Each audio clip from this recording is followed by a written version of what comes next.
What I have in store for next 15 minutes is to quickly share with you what is emerging across the world and how India is transforming across SMBs, across mid-market segment, and also led by the OEMs. But before I start, I had to set a quick context. Context one is there are these transformational technologies that you mentioned just now, IoT, cloud, 3D printing, robotics, knowledge automation, and all these transformations are putting pressure on people to become more and more competitive. The world is changing, our expectations are changing, and our expectations are changing very, very fast. I mean, look at the quick data, whatever mankind did in the first 10, 30,000 years of their existence, we did much more in the last 1500 to 1900 years, and whatever we did in those 1900 years, we did much more in the last century, and whatever we did in the last century, we did more in the first 10 years in the current 21st century, and whatever we did in last 1 year, probably we ever did in the entire human civilization. So timelines are reducing. That means our expectations from products and the products which are being made by engineers are reducing. That's point one. Point two, I don't think, this is my view and my organizations have done these research, I don't think there is another place in the world for a volume manufacturer like China. There is not enough demand to have another volume manufacturer. So India has to do something different.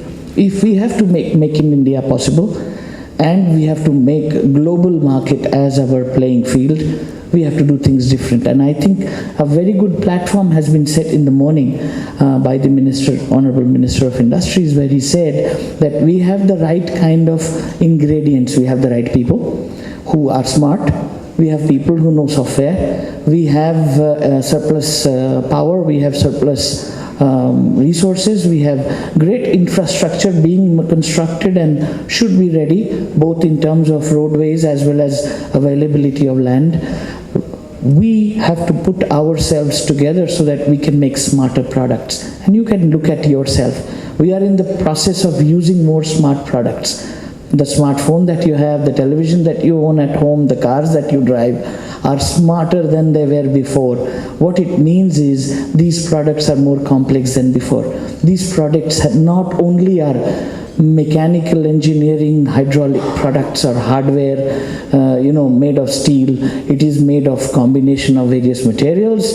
It has got electronics, it has got software, it has got every other function to come together.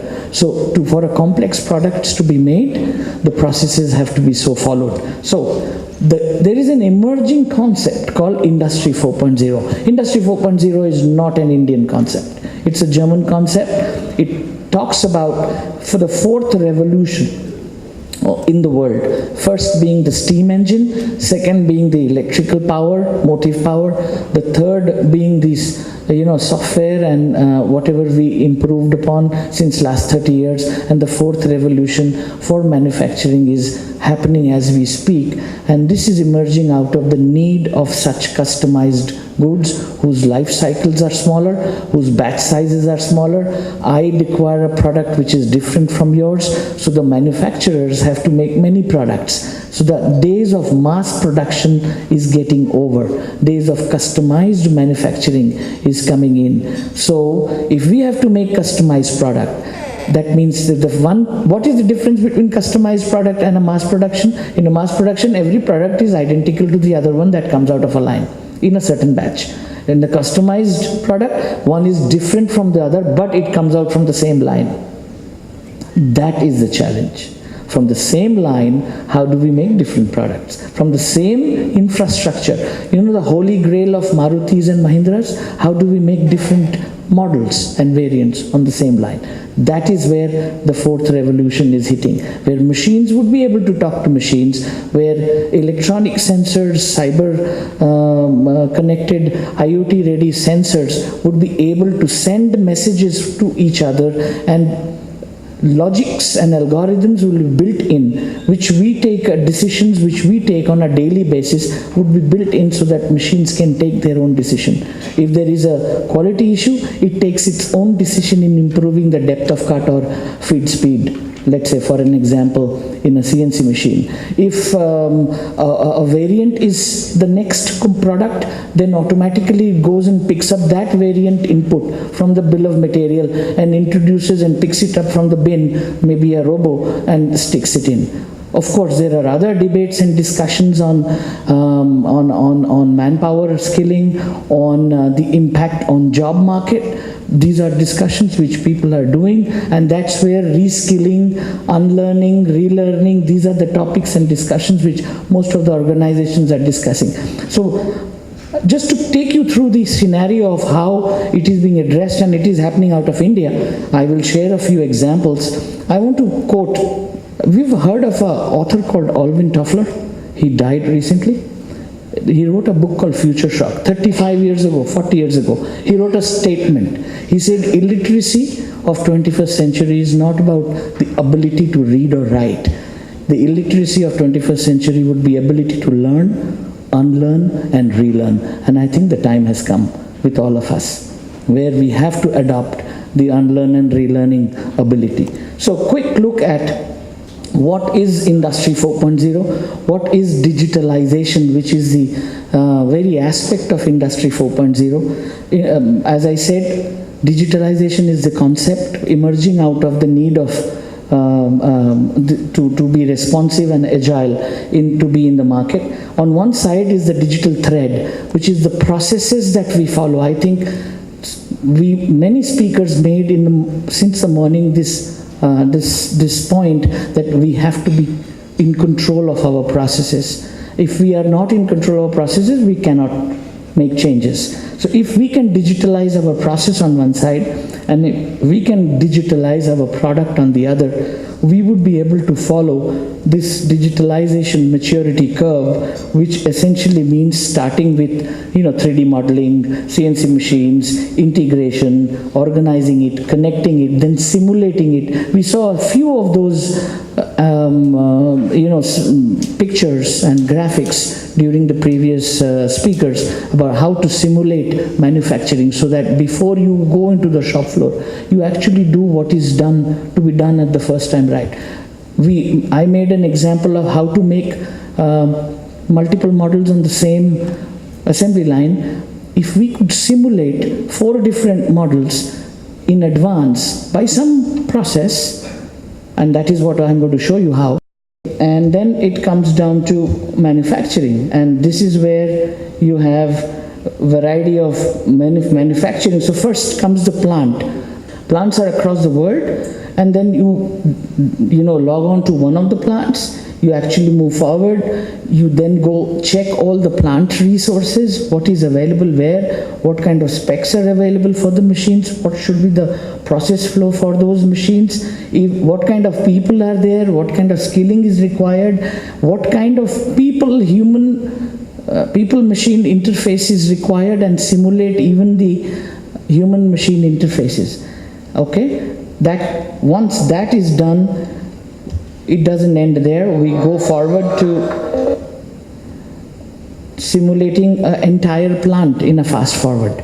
So this is the logical twin of a plant, which is working in a fast forward. So you have multiple constraints, you have multiple products, multiple machines, and it will give you a result of which kind of combination, or where are the bottlenecks, whether energy consumptions or takt time changes, where there is a need of buffer, what kind of flow that you require, which one to make first, which one to make second, the entire scheduling, the whole lot can be simulated here, because you are not in control of your batch sizes today.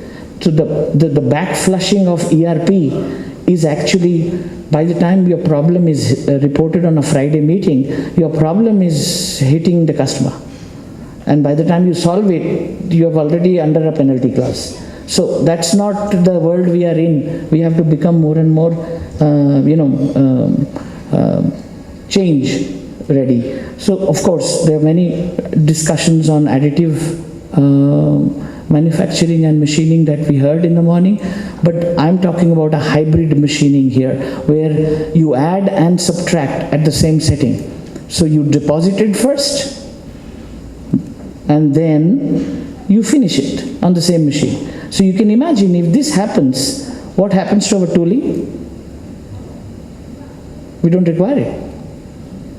If you have 4 robos, which becomes welding fixtures, then you don't need welding fixtures, because robos will be holding it together. And today, the sensor cost is about $1 a piece, and robotics, especially being manufactured out of India, is becoming cheaper and cheaper.